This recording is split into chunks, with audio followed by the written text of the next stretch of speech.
Okay. Okay. Yeah. Contact event number 6.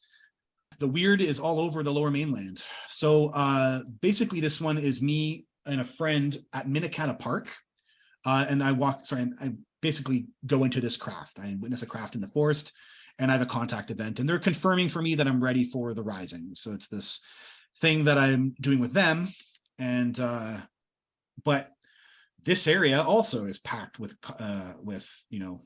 paranormal. So Minnetonka Park is at the end of Pitt Lake, and this whole area has got piles of paranormal activity that I wasn't aware of, and some of them are fascinating things.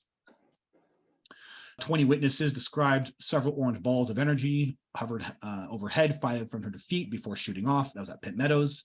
A zigzagging star that responded to a laser pointer.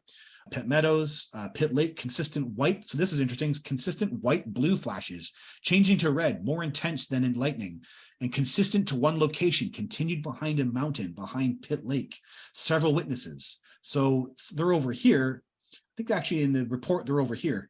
And then behind a mountain, they're witnessing tons of flashes. Very weird, man. Okay, this is, out of the entire database, I think this is my favorite sighting. So these people, it was late one night. My wife and I were coming home from Burnaby. We were going over the Red Bridge off of Lougheed Highway on Pitt River Road. What they're talking about is right here. We're talking, I don't know, what is that? A couple kilometers. Back then, it was a wooden bridge with lots of forested areas and a few clearings. As we cleared the bridge, we stopped. We had to stop because there was a major lineup of cars stopped on the road. People were outside of their cars looking up. We stopped and got out of the car and looked up as well. There was a massive, dark object above. It must have been half the size of Port Coquitlam. It was about 100 meters above the tree line. We could see the outer edge, which had windows, but could not see into the windows. There were very bright white lights on the bottom of this UFO as well. It was completely silent. I would guess we stood there for about 5 minutes before the object took off at a tremendous speed toward the northeast without a sound. Everyone got into their car and left in a hurry. As we got in our car, I overheard someone mention that they were going to go home and turn on the news because this was earth-changing. I got really excited and took off home. I turned on the TV thinking this as well. This was it, first contact. Sadly, nothing on the news, nothing in the paper at all, nothing. Looking back, I wish I had gotten the name and a number of a few of the people. Looking back also, we had a camera in the car.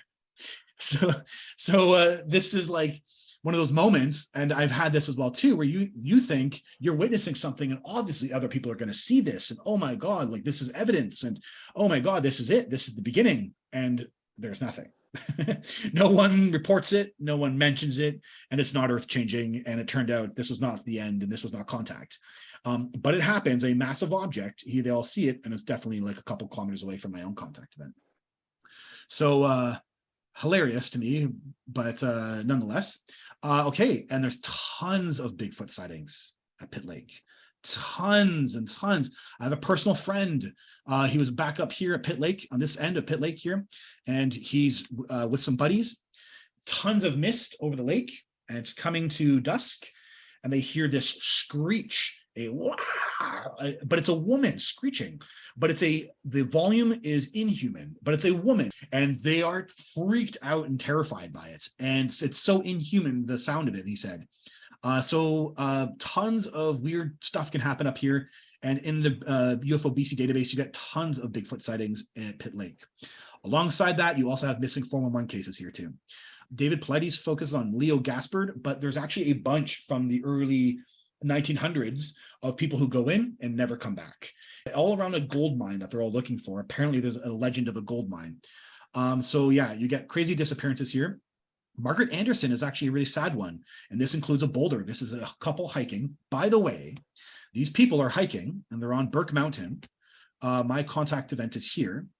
I mentioned in the book that I parked on Quarry Road. That's where we park, me and my friend. Well, the missing 411 case is the couple leave their car on Quarry Road, the same road.